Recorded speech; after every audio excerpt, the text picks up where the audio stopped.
I thought of a phrase today, a name, actually a name that I have not heard since I was a kid. It was a golfer's name. Do you remember the name? And I don't know why this popped into my head. Do you remember the name Dow Finsterwald? No, I don't think Did you remember that name? No.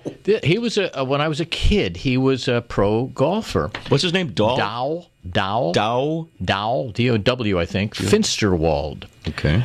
And I thought, what a cool name that is. I mean, if you to have you either if you're named Dow Finsterwald, you must be one of two. That you must either be a really great golfer or a sock puppet. I mean, what else could you possibly? It's a funny thing. You mentioned names. Anytime I've talked about odd names or interesting names, people come out of the woodwork because everyone has a story about a name. Mm-hmm. That is a remarkable name. My favorite name of all time is not a famous person, but I think this is one of the greatest names of all time. Yoshka Telejanetsky. Was actually the real inventor of the television. The television. Yoshka Telejanetsky. I love ethnic names anyway. Yoshka Is that a great name? That is a wonderful name. And when he came to America, he was Jack Telinsky. I don't know what his name is, but I don't know why that name sticks with me. That's a great name. It's funny. I haven't thought about. I just said sock puppet, and I just realized. Remember Shari Lewis? I loved Shari Lewis. It's my favorite. What a great concept. I mean, it was probably a last-minute thing. I need a puppet. Let me go into the drawer. Let's see. Will this work? A bra puppet. No, a bra puppet won't work. A sock puppet will work. Yeah. And then, what did she do to get the name? Let's see. It's the name. Beef chuck blade steak. No. Pork loin. No. Lamb riblet. Lamb shank. Lamb shank. Smoked ham butt section. No. Lamb chop. Let me see. Wait a minute. Let's go back to this one. Lamb chop. That would work. Yeah, it's funny how those things settle in and they become part of our lives. Yeah, Shari Lewis, you probably met her. I would bet you meet everybody. I would imagine you met Shari Lewis. I think at one point I might have talked with her on the phone, and of course she's passed on, and she was a sweet, amazingly, wonderfully talented person. But she had such an impact on kids. When you think about the TV era that we grew up in, which really focused on local channels, it wasn't cable. You had entertainers like Captain Kangaroo, like Shari Lewis, and so many others, Miss Jean Romper. And then you go back a little bit further than I do, just a few years earlier. Those were great days for children's television. I know there's Sesame Street today, but I'm sorry, Miley Cyrus does not come anywhere close to... Well, what was nice about the programs when I was growing up, I mean, it was a chair and a person. That's it. And, and a puppet. It was Sonny and Cher. I used to like them, but that's another story. But I just think the concept of a sock puppet is so... But I just know... I think the bra puppet, that would be... Well, you could have... That would be a great... That would twins. The bra puppet could have two. But no. Who were the other? Did you have local puppeteers? Now I grew up in Pittsburgh, so we had some. If anyone from Pittsburgh is listening, if anyone remembers Knish and Rodney, Knish was this was right. There's a guy named Hank Stoll.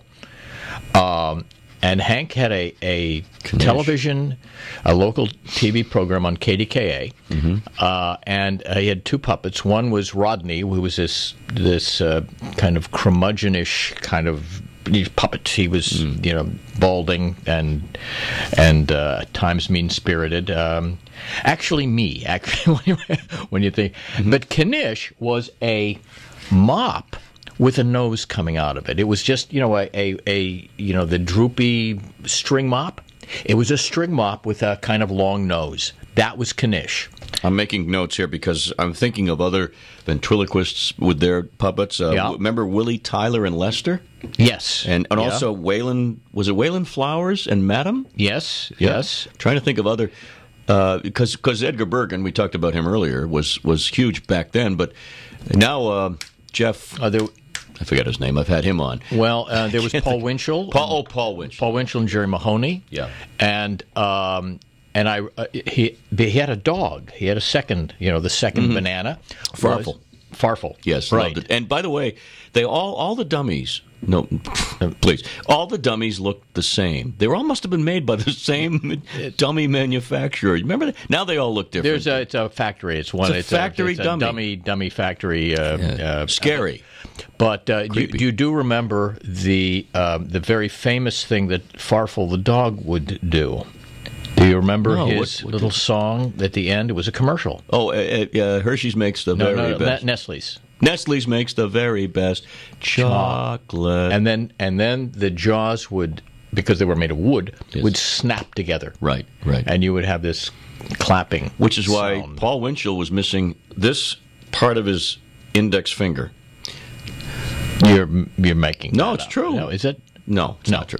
All right. No, but okay. You want to get serious about Paul Winchell? The heart Paul valve? Winchell, yes. Yeah.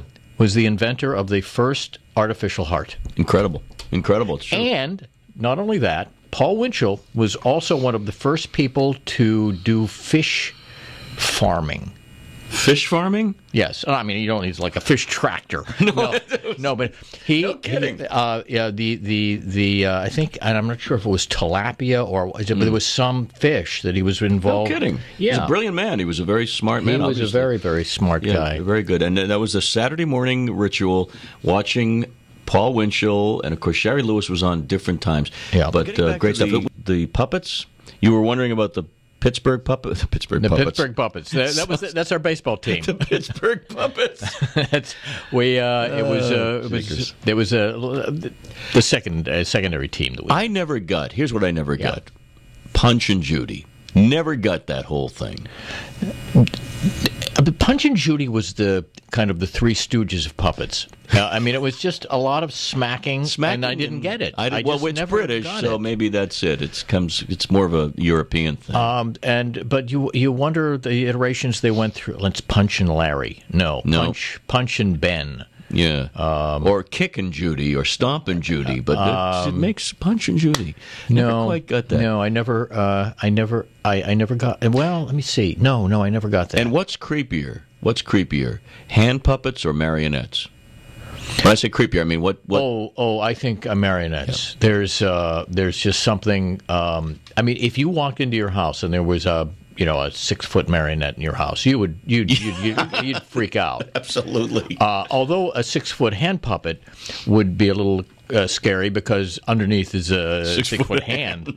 So I'm thinking, neither is a good one. It's kind of sad though and we have to break here in a sec, but it's kind of sad though that whole art form on television is not done really. I mean, Mr. Rogers did it, very old school, but it's gone away because of CGI and all this. Well, other stuff. And the other thing is, haven't you been watching NCIS Puppet? I mean, no, it's Law and Order, the marionette, marionette.